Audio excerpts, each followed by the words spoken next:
Así que voy a hacer un repaso breve de lo que estudiamos anoche. ¿Qué profecía estudiamos anoche para los que estuvieron? La profecía de Daniel, el capítulo 7. Vamos a repasar los eventos importantes de Daniel 7. En primer lugar tenemos un león. ¿Qué representa el león? Babilonia. Es decir, la cadena profética comienza con el reino que existe en los días de Daniel. Comienza con Babilonia. Luego entonces tenemos un oso. ¿Qué representa el oso?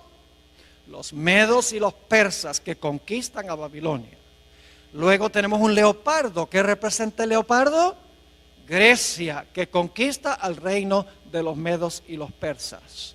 Luego tenemos una cuarta bestia espantosa y terrible, que tiene dientes de hierro, que lo conecta con Daniel 2, a donde tenemos las piernas de hierro.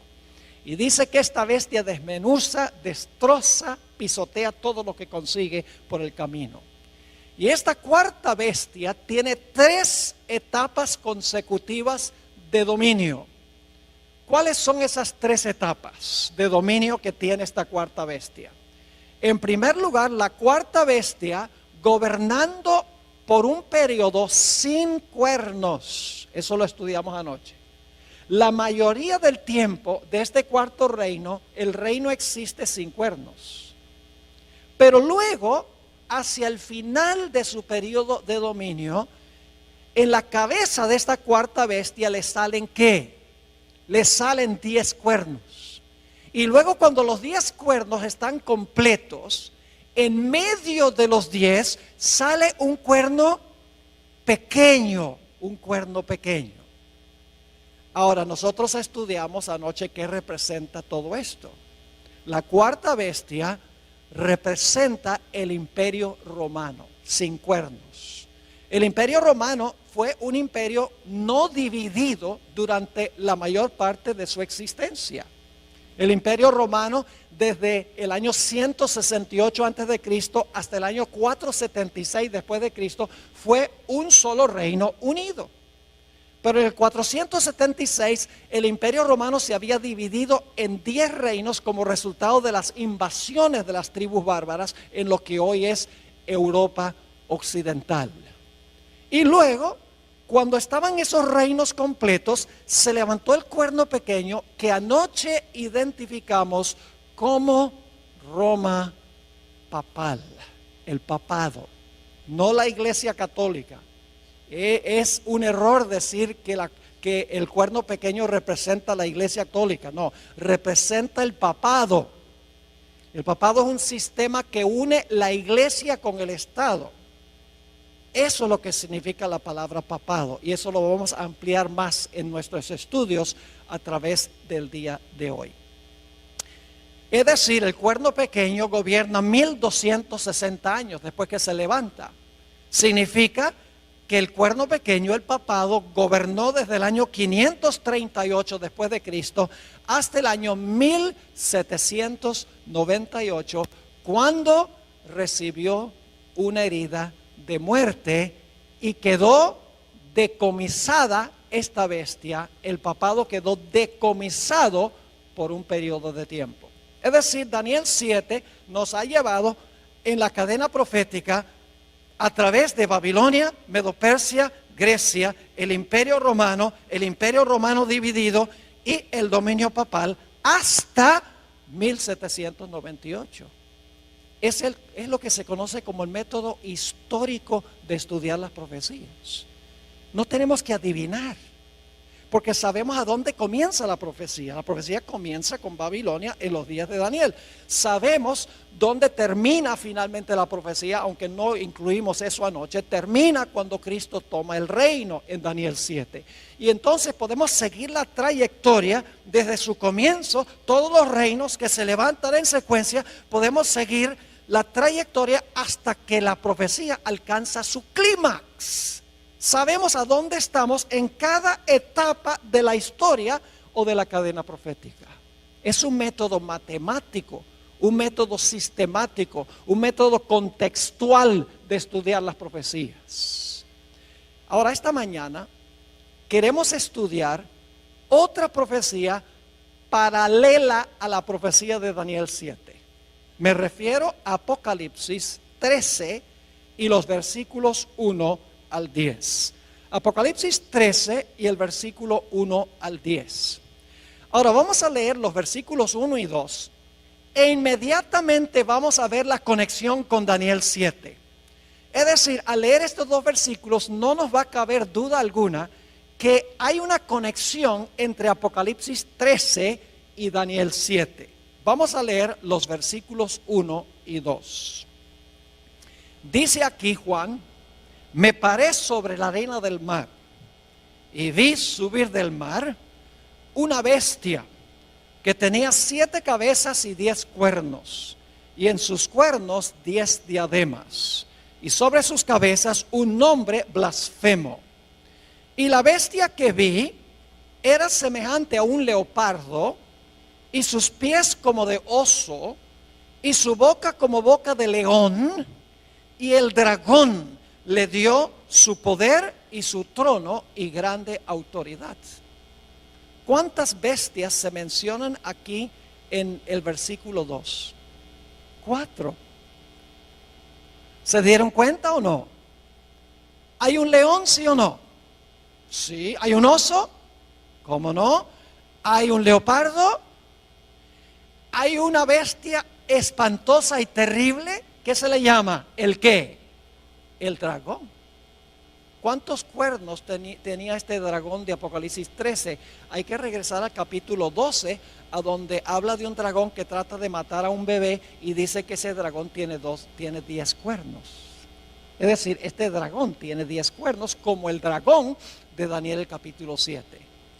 Pero hay algo interesante en Apocalipsis 13:2, y es que mientras que en Daniel las bestias tienen cierto orden: león, oso, leopardo y dragón, en Apocalipsis el capítulo 13 las bestias se presentan en orden inverso: dragón, leopardo, oso y león.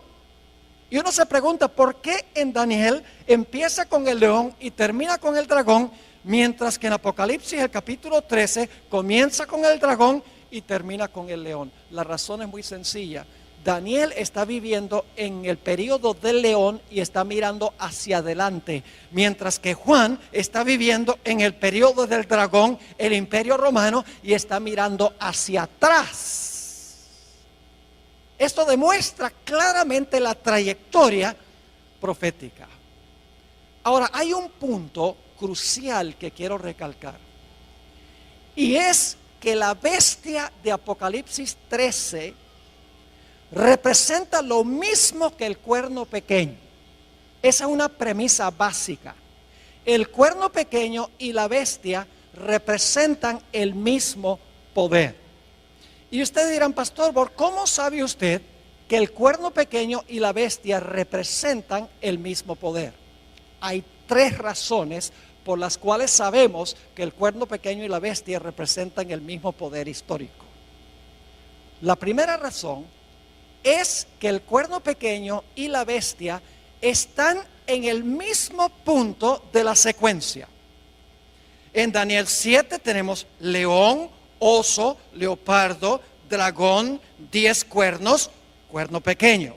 Mientras que en Apocalipsis el capítulo 13 tenemos también león, oso, leopardo, dragón, 10 cuernos, bestia. Es decir, la bestia se encuentra en la misma secuencia, en el mismo lugar en la secuencia que el cuerno pequeño. Así que como se encuentra en el mismo lugar en la secuencia o en la cadena profética, sabemos que el cuerno pequeño y la bestia representan el mismo poder. Es decir, en primer lugar sabemos que la bestia y el cuerno pequeño son el mismo poder porque están en el mismo lugar en la cadena profética. Hay una segunda razón. La segunda razón es que el cuerno pequeño y la bestia desempeñan las mismas actividades, tienen las mismas características.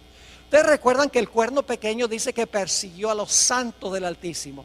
Dice también que el cuerno pequeño habló blasfemias contra el Altísimo y pensó que podía cambiar ¿qué?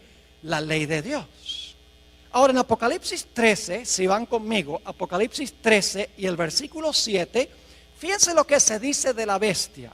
Dice, y se le permitió hacer guerra contra los santos y ¿qué? Y vencerlos. ¿La bestia hizo lo mismo que el cuerno pequeño, sí o no? ¿Persiguieron ambos a los santos? Claro que sí. Ahora noten Apocalipsis 13 y el versículo 5, la primera parte. Dice, también se le dio boca que hablaba grandes cosas y blasfemias. ¿La bestia hablaba blasfemias, sí o no? ¿El cuerno pequeño habló blasfemias? Claro que sí. Es decir, que el cuerno pequeño y la bestia desempeñan las mismas acciones. Ahora ustedes dicen, ¿dónde está en Apocalipsis 13 el cambio de la ley? Aparentemente no aparece en Apocalipsis 13, pero sí aparece. En Daniel 7 dice que el cuerno pequeño pensó que podía cambiar la ley. Y nosotros sabemos que ese cambio en la ley primordialmente fue el cambio del día de reposo del sábado al domingo. Ahora yo pregunto, en Apocalipsis 13, ¿qué va a imponer la bestia que se levanta de la tierra? Va a imponer la marca de la primera bestia. La marca de la bestia es el cambio que hizo la bestia ¿en qué? En la ley de Dios. Es decir, al final de la historia, los Estados Unidos, vamos a encontrar, va a imponer la marca, va a imponer el cambio en la ley que hizo el cuerno pequeño durante los 1260 años. En segundo lugar, la razón por la cual sabemos que el cuerno pequeño y la bestia representan el mismo poder es porque desempeñan las mismas acciones. La tercera razón por la cual sabemos que el cuerno pequeño y la bestia representan el mismo poder es que ambos gobiernan el mismo periodo de tiempo. Noten Apocalipsis 13 y la última parte del versículo 5. Dice, también se le dio boca que hablaba grandes cosas y blasfemias, y se le dio autoridad para actuar ¿cuánto tiempo? 42 meses. Inmediatamente alguien dice, ese no es el mismo periodo de tiempo, porque el cuerno pequeño gobernó por tiempos, la mitad de un tiempo. Aquí dice que la bestia gobernó por 42 meses. No es lo mismo. Claro que es lo mismo. Se expresa en forma distinta. Anoche vimos que tiempos, la mitad de un tiempo son ¿cuántos años? 3 años y medio. ¿Cuántos días tiene el año bíblico? 360. ¿Quiere decir que iba a gobernar cuánto tiempo? 3 años y medio por 360 da ¿cuánto? 1260. Ahora, si el año bíblico tiene 360 días, ¿cuántos días tiene el mes bíblico? 30. Y dimos evidencia para eso anoche. Ahora, 42 meses multiplicado por 30 días, cada mes, ¿cuánto nos da? 1260 días. Y por si acaso todavía no lo creen, en Apocalipsis 12 claramente dice que la mujer tuvo que huir al desierto porque estaba siendo perseguida y tuvo que huir por 1260 días. 3 formas de comprobar lo mismo. Tiempo es la mitad de un tiempo, 42 meses y 1260 días. Y días representan ¿qué? Años en las profecías. Así que sabemos por 3 razones que el cuerno pequeño y la bestia son lo mismo. Número 1, están en el mismo lugar en la secuencia o en la cadena profética. Número 2, desempeñan las mismas actividades y tienen las mismas características. Número 3, gobiernan durante el mismo periodo de tiempo. Y ustedes dicen, pastor, ¿por qué está enfatizando tanto que el cuerno pequeño y la bestia son lo mismo? Porque Apocalipsis 13 agrega detalles en cuanto al futuro del cuerno pequeño que no están en Daniel 7. Apocalipsis 13 expande lo que está en Daniel 7. Nos da una etapa final del cuerno pequeño que no se encuentra explícitamente en Daniel el capítulo 7. El dominio del cuerno pequeño en su primera etapa terminó en el año 1798. En Apocalipsis 13:10 encontramos una descripción de la terminación de los 1260 años. Dice allí, si alguno lleva en cautividad, va en cautividad. Si alguno mata a espada debe ser muerto. Aquí está la paciencia y la fe de los santos.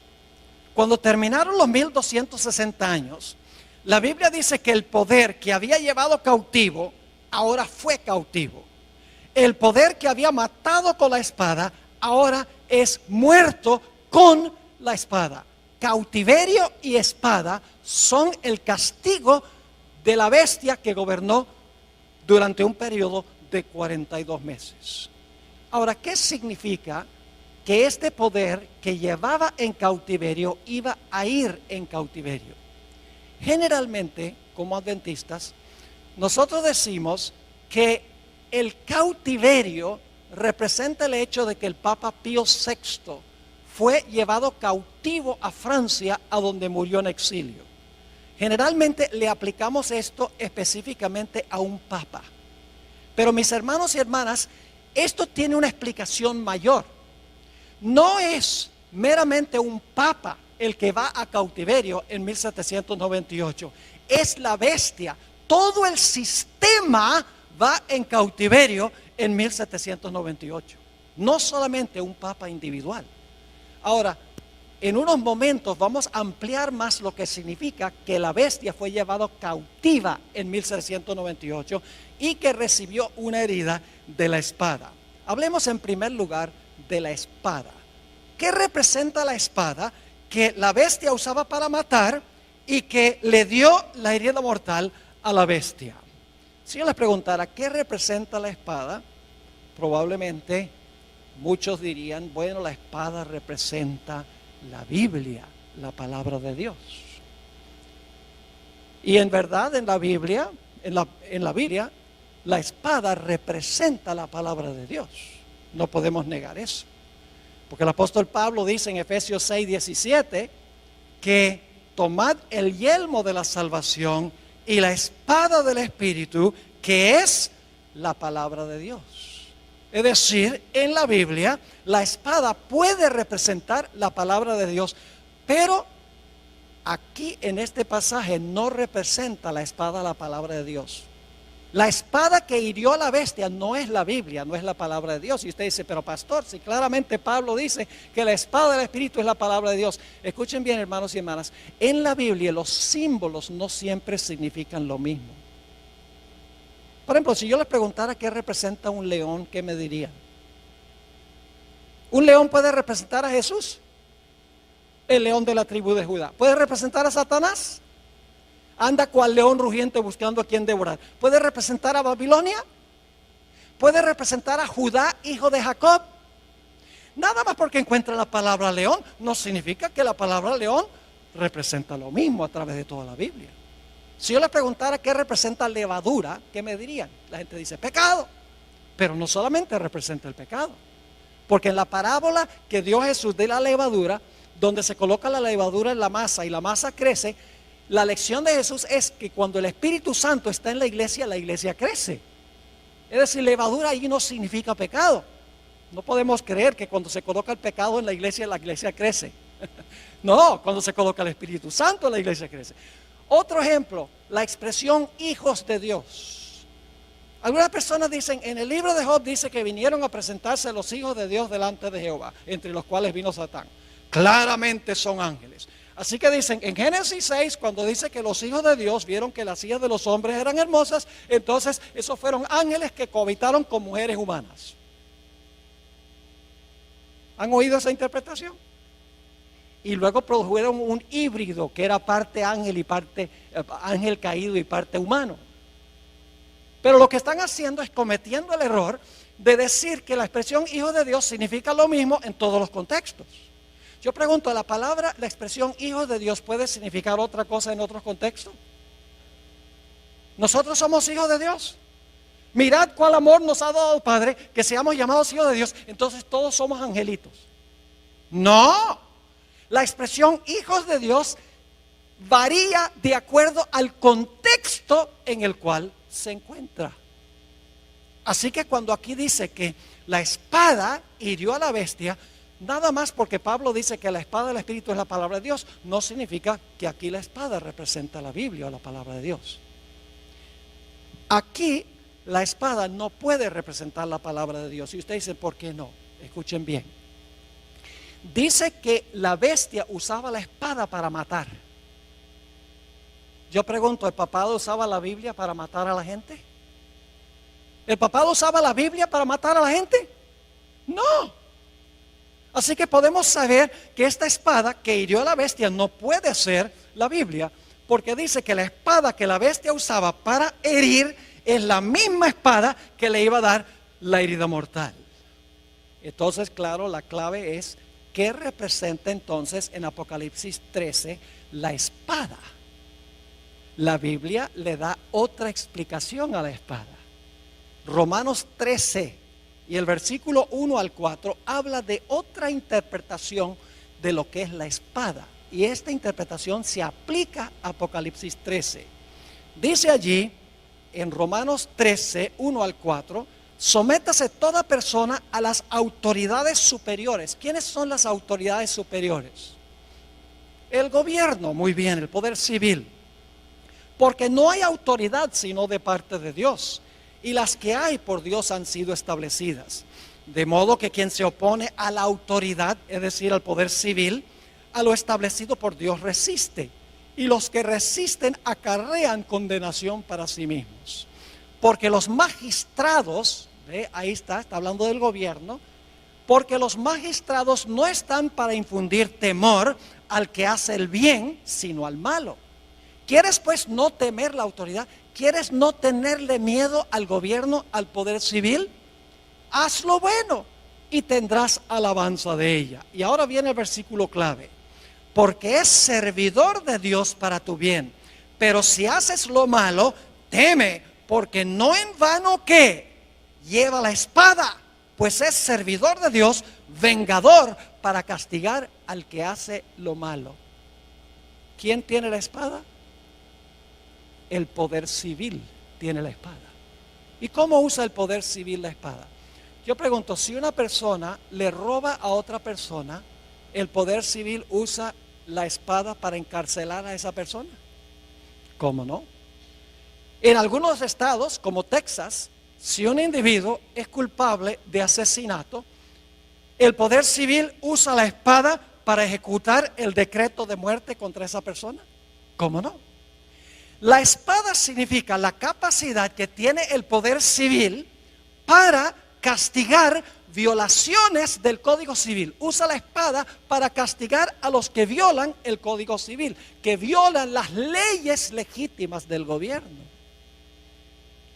No es la Biblia, es la capacidad de castigar violaciones del Código Civil. Es decir, la espada la posee el poder civil. La iglesia tiene su espada. ¿Y cuál es la espada de la iglesia? La Biblia. ¿Y cómo usa la iglesia su espada? Cualquiera que no está de acuerdo, le cortan la cabeza. Estoy hablando sarcásticamente. No. En el día postrero tendrán que arreglárselas con Dios. Pero la iglesia se le ha dado la espada, y la espada la usa predicando el evangelio. Yo estoy usando la espada ahora. Pero el poder civil también tiene su espada. Y la espada es la capacidad de castigar violaciones del Código Civil que disturbian el orden social o la paz de la sociedad, la propiedad, la vida, la reputación, etcétera. Así que en 1798 lo que sucedió fue que el poder civil de Francia,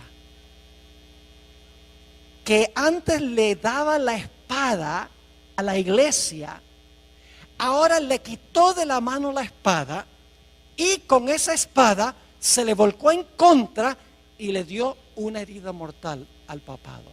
Es decir, la herida mortal es cuando se levantó el poder civil en contra del papado, porque antes el papado había usado el poder civil para castigar violaciones de la iglesia.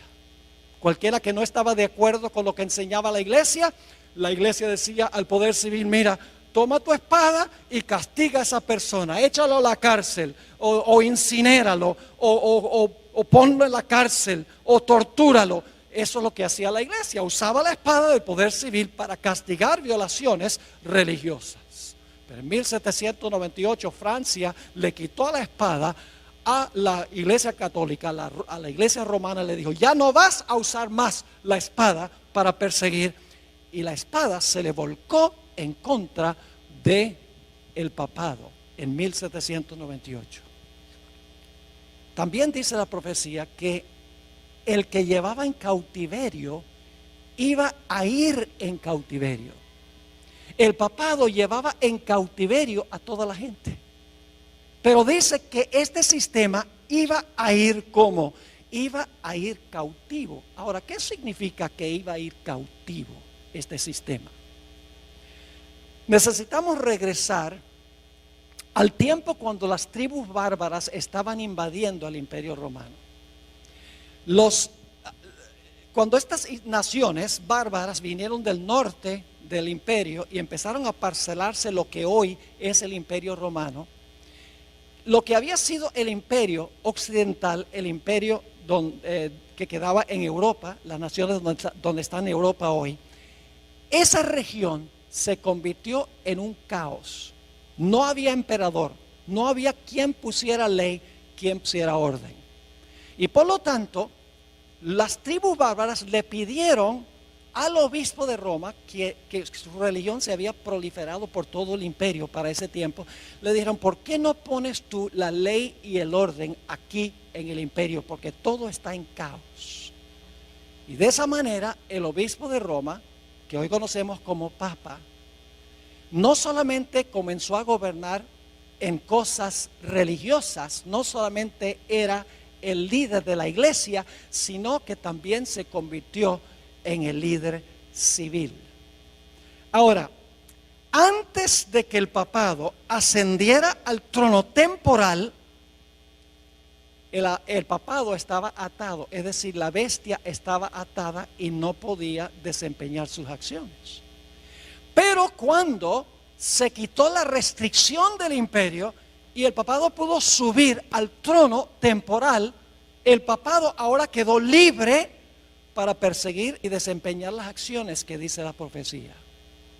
Es decir, lo que significa que este poder estaba atado, significa que los poderes civiles están en función y por lo tanto, estando los poderes civiles en función, el papado no puede dominar en asuntos civiles. El quitar la restricción significa que ahora los poderes civiles le rinden su apoyo al papado para que el papado pueda desempeñar sus funciones.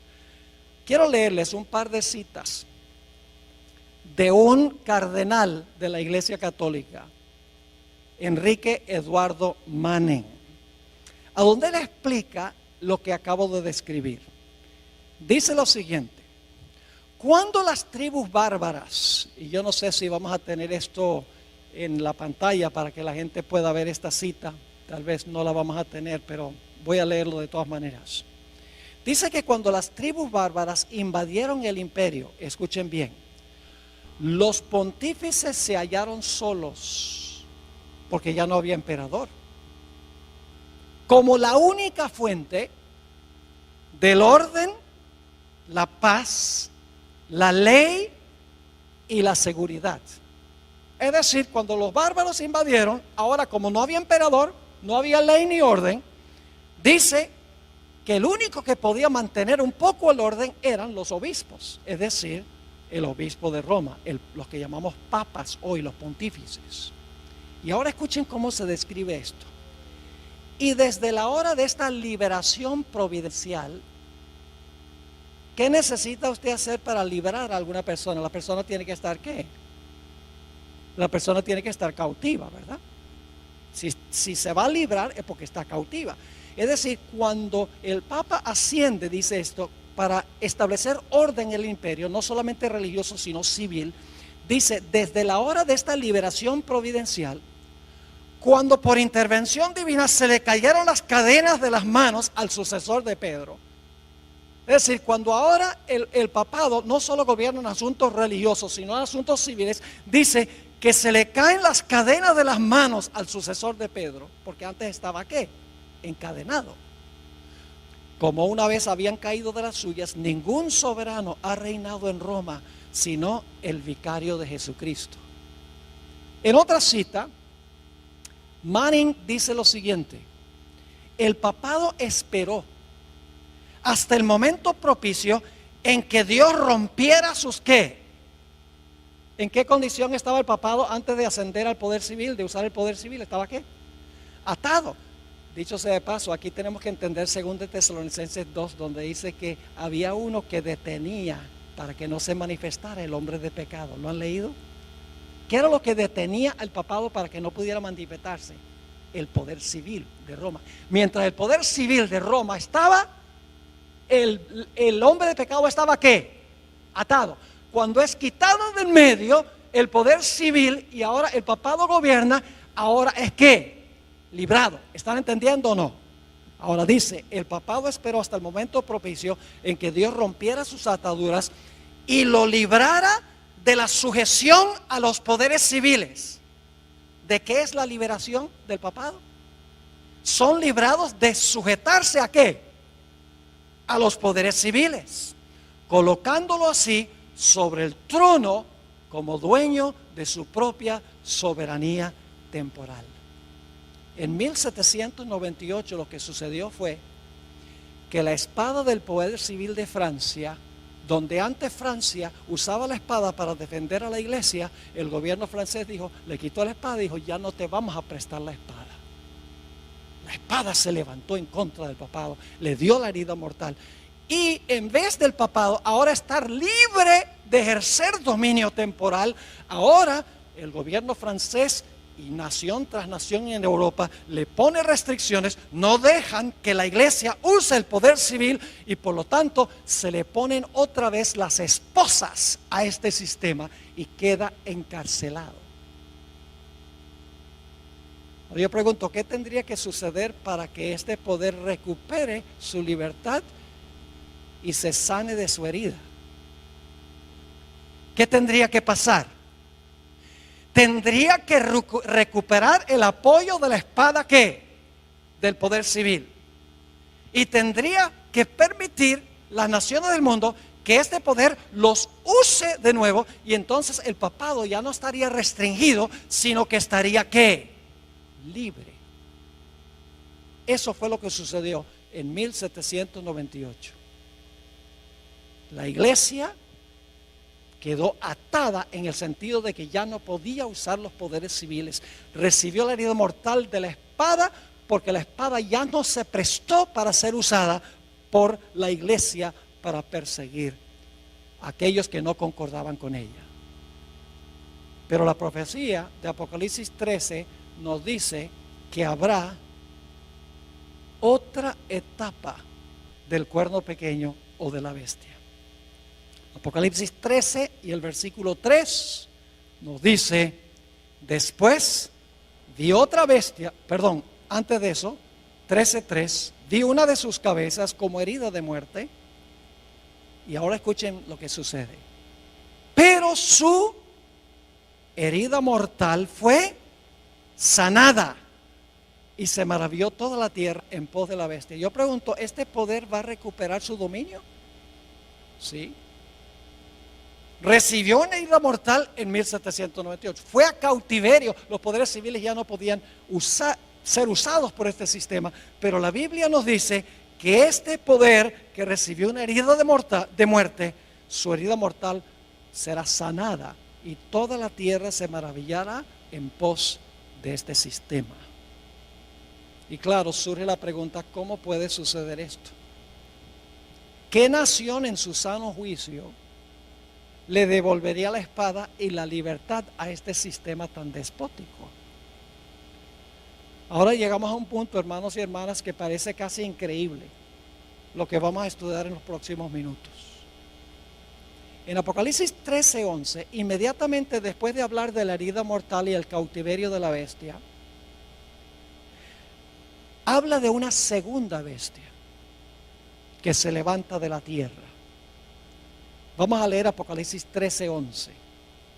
Después vi otra bestia que subía de la tierra Y tenía 2 cuernos semejantes a los de un cordero, pero hablaba como un dragón. Ahora, ¿qué representa esta segunda bestia de Apocalipsis 13? Les voy a dar las características rapidito. En primer lugar, tiene que levantarse alrededor del año 1798. Porque dice que después de ver a la primera bestia, vio levantarse a esta segunda bestia. Es decir, este poder tiene que levantarse alrededor del año 1798, cuando la primera bestia recibe su herida mortal. En segundo lugar, esta bestia que se levanta de la tierra tiene que levantarse en un lugar distinto que las primeras bestias. Las primeras 4 bestias se levantaron en Asia y en Europa. Los primeros 2 poderes son asiáticos. Los 2 siguientes poderes son europeos. Pero esta bestia no se levanta del mar a donde se levantaron las primeras bestias. Se levanta de la tierra. Tiene que levantarse en otro sitio distinto. Este poder tiene que ser una superpotencia mundial políticamente, porque va a mandar a todo el mundo a adorar a la primera bestia. Tiene que ser una potencia económica, porque va a poder prohibir comprar y vender a nivel global.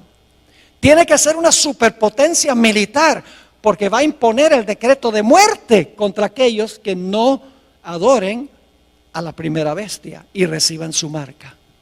También sabemos que esta segunda bestia es más joven que la primera bestia. La primera bestia tuvo una larga trayectoria, 1260 años, recibió su herida mortal y luego se levanta, está retoñando después de 1798, esta bestia que se levanta de la tierra.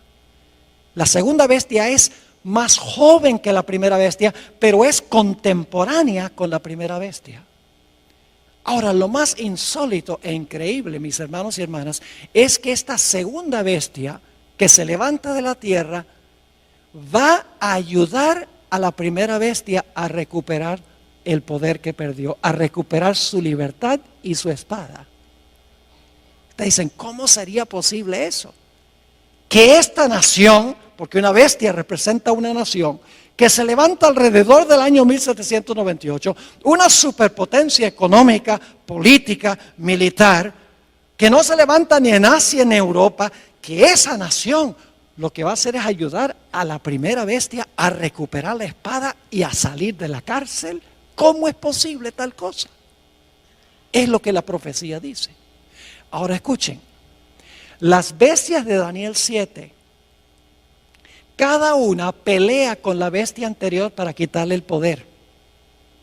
El oso acaba con el león. El leopardo acaba con el oso. Y la bestia espantosa y terrible acaba con el leopardo. Pero la función de esta bestia que se levanta de la tierra no es pelear contra la bestia anterior, sino ayudarle a recuperar su poder. Y usted dice, ¿cómo sabe eso? Hermanos y hermanas, porque la profecía dice que todo lo que hace esta segunda bestia es para complacer a la primera. No para pelear con la primera, sino para complacerla. Vamos a notar los detalles. Apocalipsis 13, 12. Apocalipsis 13, 12. Hablando de esta segunda bestia, dice, y ejerce toda la autoridad ¿de quién? De la primera bestia. ¿Por autoridad de quién gobierna la segunda bestia? De la primera. Dice, ejerce toda la autoridad de la primera bestia y luego dice, en presencia de ella. Esa expresión, según algunas versiones, significa a favor de ella. Es decir, esta bestia que se levanta de la tierra, en primer lugar, ejerce la autoridad de la primera bestia. Todo lo que hace es con el fin de favorecer a la primera bestia. Y luego sigue diciendo, y hace que la tierra y los moradores de ella adoren a la primera bestia. Fíjese, ejerce la autoridad de la primera bestia. Lo que hace, lo hace en presencia de la primera bestia. Además de eso, manda a todos a adorar a la primera bestia. ¿Y sabe qué más hace? Una imagen de la primera bestia. Impone la marca de la primera bestia. ¿Cuál es la función de esta segunda bestia? Todo lo que hace es para ayudar a la primera bestia a recuperar el poder que perdió cuando recibió la herida mortal. Yo pregunto, ¿cuál nación sería esta? Una nación que no es asiática ni europea, una nación que es una superpotencia económica, militar y política, una nación que se levantó alrededor del año 1798 en otro lugar distinto. ¿Cuál es la única nación que puede estar representada aquí? No cabe duda, las características indican claramente que esta nación representa a los Estados Unidos de América.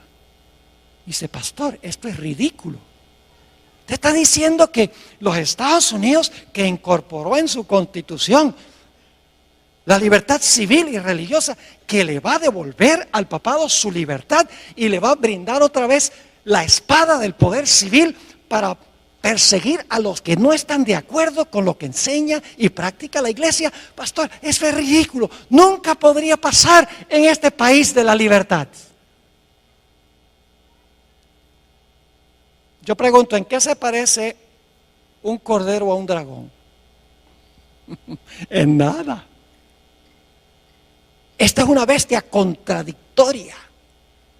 Porque mientras que tiene dos cuernos como de cordero, ¿qué hace? Habla como dragón. Ahora necesitamos dedicar unos minutos a hablar de la característica principal que yo veo aquí que necesitamos entender. Los dos cuernos como de cordero que tiene esta bestia. La bestia esta representa a los Estados Unidos. Las características son demasiado claras.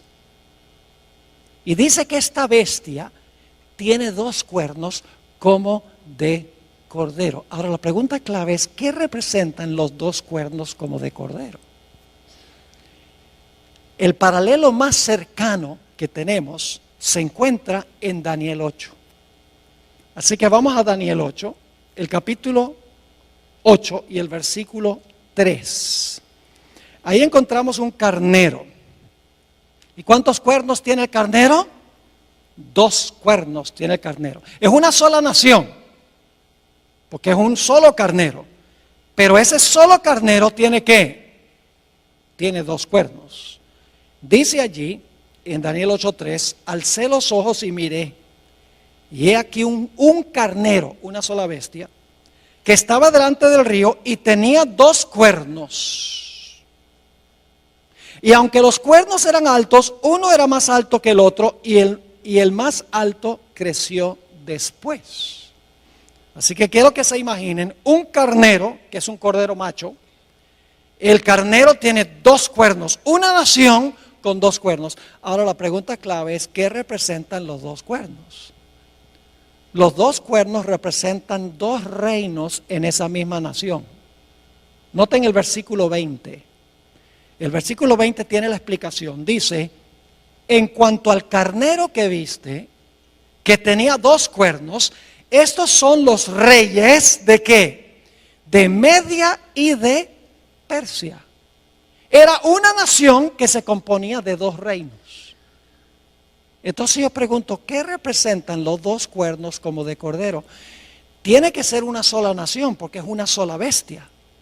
Pero como tiene dos cuernos como de cordero, debe ser una nación que se compone de dos ¿qué? De dos reinos, porque los cuernos representan reinos. Usted no puede decir que los 10 cuernos en la cabeza del dragón son reinos. Y los dos cuernos aquí en la cabeza del carnero son reinos. Pero en Apocalipsis 13, entonces los dos cuernos no son reinos. Cuernos en cabeza de bestia son reinos. Es decir, esta bestia de Apocalipsis 13 es una sola nación, una sola bestia, pero en esa nación existen lado a lado dos reinos. Y lo importante que queremos notar es que son dos cuernos como de cordero. Son dos reinos, los mismos dos reinos que reconoció Jesús, el Cordero de Dios, porque la palabra cordero aparece 29 veces en Apocalipsis y siempre se refiere a Jesús. Es decir, los dos cuernos representan los dos reinos que reconoció Jesús, el Cordero de Dios. E inmediatamente nos preguntamos, ¿cuáles dos reinos reconoció Jesús, el Cordero de Dios? La Biblia lo dice. Mateo 22, versículo 19 al 21. Mateo 22 y el versículo 19 al 21. Aquí Jesús claramente dijo que representan los cuernos. le traen una moneda del tributo a Jesús y le dicen, ¿debemos devolverle los taxes a César, sí o no? Y fíjense lo que dice Jesús: mostradme la moneda del tributo. Y ellos le presentaron un denario. Entonces le dijo, ¿de quién es esta imagen y la inscripción? Es decir, la cara de quién y el nombre de quién está en esta moneda. Le dijeron, de César. Y les dijo, dad pues a César lo que es de César y a Dios lo que es de Dios. ¿Cuántos reinos reconoció Jesús el Cordero de Dios? 2. El de César sería el poder, ¿qué? Civil. Y el de Dios sería lo que llamamos la iglesia. Es decir, los 2 reinos que reconoció Jesús es el reino de la iglesia y el reino del Estado. ¿Deben estar juntos o separados? Separados. Por ejemplo, ¿qué obligación financiera tenemos nosotros con la iglesia? El diezmo. ¿Y qué obligación financiera tenemos con el poder civil? Los impuestos. Yo pregunto, ¿sería apropiado que la iglesia le dijera al poder civil, mira, danos un porcentaje de los taxes? No. ¿Sería lícito que el poder civil le dijera a la iglesia, tienen que devolverme un 20% del diezmo? No. Cada reino funciona en su propia esfera, separado uno del otro. Es una sola nación, los Estados Unidos, pero en esa sola nación existen 2 reinos, la iglesia y el poder civil. ¿Y saben algo? Yo vivo en los Estados Unidos y soy ciudadano de 2 reinos. Yo soy ciudadano de los Estados Unidos porque nací en Wisconsin. Y soy ciudadano de la iglesia también porque me bautizó y soy miembro de la Iglesia Adventista del Séptimo Día. En una misma nación pertenezco a 2 reinos, la iglesia y también el Estado. ¿Están entendiendo lo que significan los 2 cuernos? Representa el hecho de que en una sola nación, los Estados Unidos, va a existir la idea de 2 reinos separados uno del otro. El gobierno, el poder civil, y la iglesia, el poder religioso. Y escuchen bien, el Señor Jesucristo rehusó la idea de que la iglesia usara el poder civil, la espada del poder civil, para defender su reino. Desde un comienzo de su ministerio, el diablo le ofreció a Jesús todos los reinos del mundo. ¿Y qué dijo Jesús? Apártate de mí, Satanás. Yo no vine a tomar las riendas del poder civil, yo vine a establecer mi iglesia.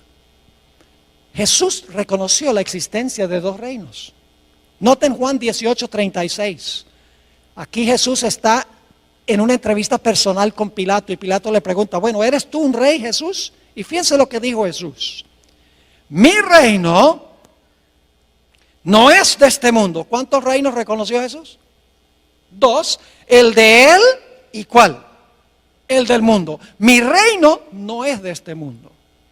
Si mi reino fuera de este mundo, mis servidores pelearían, usaría la espada, en otras palabras, para que yo no fuera entregado a los judíos, pero mi reino no es de aquí. Pero ¿saben lo que querían los judíos?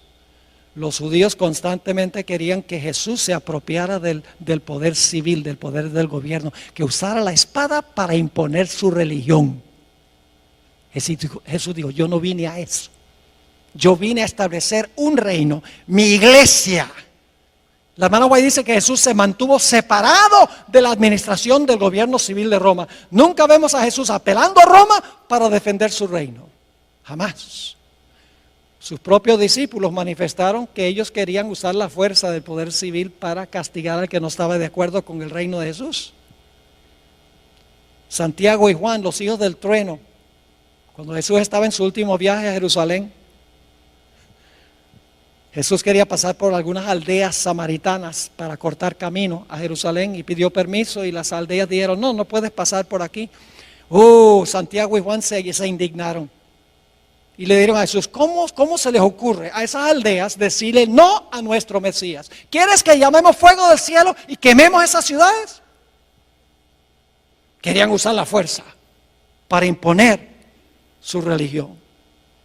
Cuando Jesús alimentó a los 5,000, Judas, el cabecilla, revolvió a la muchedumbre para que tomaran a Cristo y lo hicieran rey. La Biblia dice que Jesús se fue, no había venido para ser rey. Y cuando Jesús estaba en Getsemaní y vinieron a arrestar a Jesús, el apóstol Pedro saca la espada y le tira un zarpazo al siervo del sumo sacerdote y le cortó la oreja. Y créame, no le estaba tratando de cortar la oreja, le quería cortar la cabeza, pero le falló la puntería, porque era pescador y no soldado. ¿Y qué le dijo Jesús? Bien hecho, Pedro. Y le dijo a los otros discípulos, tomen ustedes también la espada, defiendan mi reino. No. Jesús dijo algo muy parecido a lo que leímos en Apocalipsis. Dijo, guarda tu espada en su lugar, porque el que mata la espada, a espada será muerto. Apocalipsis 13:10 está en los evangelios. El Señor Jesucristo no vino a este mundo para establecer su reino usando la espada del poder civil. Pero yo pregunto, después de algunos siglos, ¿qué hizo la iglesia?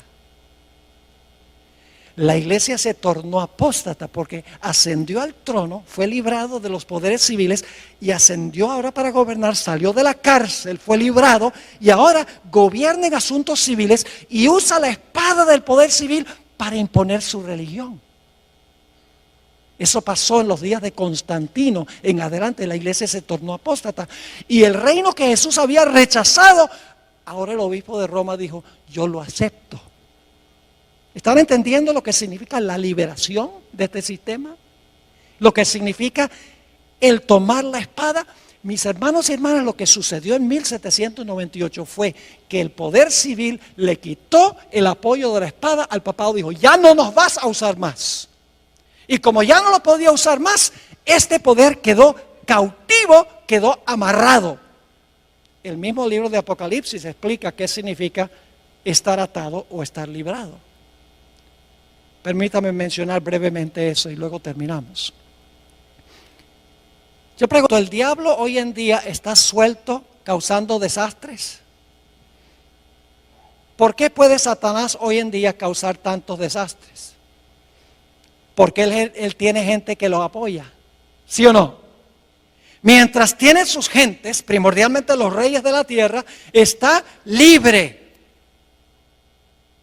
Pero ¿qué sucede en la segunda venida de Jesús?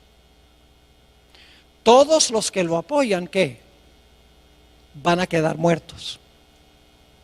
Y como resultado, ¿qué va a pasar con Satanás? Dice que desciende un ángel del cielo con una gran cadena en su mano y lo amarra y lo echa en la prisión. Cuando Satanás no tiene quien lo apoye, está atado. Pero yo pregunto, ¿después del milenio va a ser desatado? ¿Qué significa el hecho de que va a ser desatado? Significa que ahora todos los impíos van a ¿qué? A resucitar. Ahora tiene quien los apoye. Y por lo tanto dice, será soltado de su prisión. Cuando el papado tenía el apoyo de los poderes civiles, estaba ¿qué? Libre para hacer sus acciones que menciona la Escritura. Pero cuando recibió la herida mortal, cuando perdió el apoyo del poder civil, ¿qué sucedió? Quedó ¿qué? Atado. Pero yo pregunto, ¿va a llegar el momento en que va a ser desatado? Sí, cuando los poderes civiles le brinden otra vez su apoyo. ¿Me están entendiendo lo que estoy diciendo? Segundo de Tesalonicenses 2 es un capítulo supremamente importante para entender esto. Mis hermanos y hermanas, Jesús vino solo para establecer un reino espiritual, la iglesia. Y que la iglesia usara la espada del Espíritu, que es la palabra de Dios. Nunca usar el poder civil. Pero la Biblia dice que este poder, el papado, que imperó por 1260 años, su herida mortal se va a sanar. Y no solo Europa, sino todo el mundo se va a maravillar en pos de este sistema. Y yo les digo, yo fui a Filadelfia cuando vino el Papa y les puedo asegurar que lo vi con mis propios ojos. ¿Cómo esta profecía se puede cumplir esta tarde? Voy a compartir un poco más de detalles con ustedes. Jesús vino a implantar los principios de su reino en el corazón del ser humano. Termino con un versículo, dos versículos. Lucas 17, 20 y 21 nos dice por qué Jesús vino. Dice, preguntado por los fariseos, ¿cuándo había de venir el reino de Dios? Y ellos, claro, creían que era el reino de la fuerza. Le respondió y dijo: el reino de Dios no vendrá con advertencia. La palabra significa no vendrá con una exhibición externa de poder. Ni dirán, helo aquí o helo allí. Porque he aquí, el reino de Dios está en vosotros. Una mejor traducción que entre es: el reino de Dios está en vosotros. Cristo vino a implantar los principios de su reino en el corazón humano. No vino a tomar las riendas del poder civil para imponer por la fuerza su religión. Vamos a repasar para colocar el marco de lo que vamos a hablar esta tarde. Babilonia, Medo-Persia, Grecia, el Imperio Romano dividido. El papado gobierna 1260 años. Recibe una herida mortal en 1798. Por un tiempo el poder está inactivo, pero mientras ese tiempo inactivo existe, se levanta otra nación. Cuando cae la primera en 1798, los Estados Unidos, y después de un periodo de inactividad, el poder que gobernó durante los 1260 años va a recuperar la espada y su libertad. ¿Dónde estamos en la cadena profética? Dígame usted, ¿dónde estamos en la cadena profética? Hermanos y hermanas, nosotros estamos ahora en la terminación del periodo de la herida mortal. El próximo evento, el evento final en la cadena profética, es cuando este sistema recupere la espada y la libertad. Y hoy hay señales que demuestran que eso está sucediendo. Bajo el pretexto del cambio climático, podría presentarles un tema de 1 hora nada más sobre eso. ¿Han oído ustedes del proyecto 2030 de las Naciones Unidas? Esto no es sensacionalismo, esto lo han puesto en forma escrita. Con el liderazgo del papado, la encíclica Laudato Si, todos los gobernantes del mundo en París, de las naciones del mundo, firmaron un acuerdo para acabar para el año 2030, y hay un montón de especificaciones, para el año 2030, acabar con el problema del cambio climático y acabar totalmente con la pobreza a nivel mundial. Y el que está detrás de eso es el Papa Francisco I. Todo el mundo, todos los reyes de la tierra están siguiendo la agenda de la Iglesia romana, como que han olvidado la historia. Nuestro propio presidente Barack Obama desconoce estas cosas, porque han olvidado la historia, ya sea voluntariamente o ya sea porque ignoran la historia. La Biblia dice que la van a repetir. Nosotros tenemos una función, hermanos y hermanas, y es proclamar estas cosas. Porque la gente está inquieta, la gente no sabe qué está pasando, la gente sus corazones están angustiados de temor, porque no saben para dónde va todo esto. La iglesia adventista sabe para dónde va todo esto. Ay de nosotros si nosotros no compartimos este mensaje con la gente que está buscando paz y tranquilidad en su vida.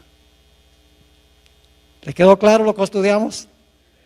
Gloria a Dios. Ahora esta tarde lo que vamos a hacer en el primer tema, creo que es a las 3 de la tarde, le voy a comprobar, leyendo citas de los fundadores constitucionales de los Estados Unidos, a donde ellos vez tras vez en sus escritos dicen: lo que caracteriza a esta nación es que hay dos reinos, la iglesia y el Estado, separados uno del otro. Lo dice la primera enmienda a la Constitución de los Estados Unidos. Ahí están los dos cuernos como de cordero. En la misma Constitución de los Estados Unidos están los dos cuernos. Y en los escritos de George Washington, está en los escritos de Benjamin Franklin, está en los escritos de James Madison, de Thomas Jefferson, de Juan Adams. Todos se refieren a estos dos cuernos, libertad civil y libertad religiosa, separando la iglesia del Estado. El papado dice: no, lo que tenemos que hacer es unir la iglesia con el Estado. Eso es lo que hace que el papado sea papado. Es que es capaz de unir la iglesia con el poder civil para imponer por la fuerza su religión y sus prácticas. Quiero aclarar que no me estoy refiriendo aquí a las personas que pertenecen, individuos que pertenecen a esta iglesia. Yo creo que usted ama a Jesús, le sirve lo mejor que puede de acuerdo al conocimiento que tiene. Esto no es un ataque contra personas que están dentro de este sistema. Que la gente desconoce esto. Pero Dios llama a esa gente a salir de ese sistema una vez que conocen la verdad. Oremos. Padre Celestial, gracias te damos por la claridad de la cadena profética. No tenemos que especular, ni adivinar, ni conjeturar, ni sensacionalizar. Todo está en su orden exacto, como ha sucedido y sucederá. Padre, no es suficiente conocer estas cosas. Necesitas, a través de tu Santo Espíritu, que nuestra vida espiritual se caliente. Que sintamos este celo por proclamarle al mundo estas grandes verdades. Para que puedan tener una relación más estrecha contigo y puedan formar un carácter a prueba de fuego. Gracias te damos, Señor, por el privilegio de estar en este lugar tan cómodo. Pronto este privilegio terminará. Ayúdanos, Señor, en estos tiempos de relativa prosperidad a aprovechar los privilegios que tú nos concedes y a cumplir nuestra responsabilidad. Gracias, Padre, por habernos acompañado y por acompañarnos esta tarde. Te lo pedimos en el precioso nombre de nuestro Señor y Salvador Jesús. Amén. Amén.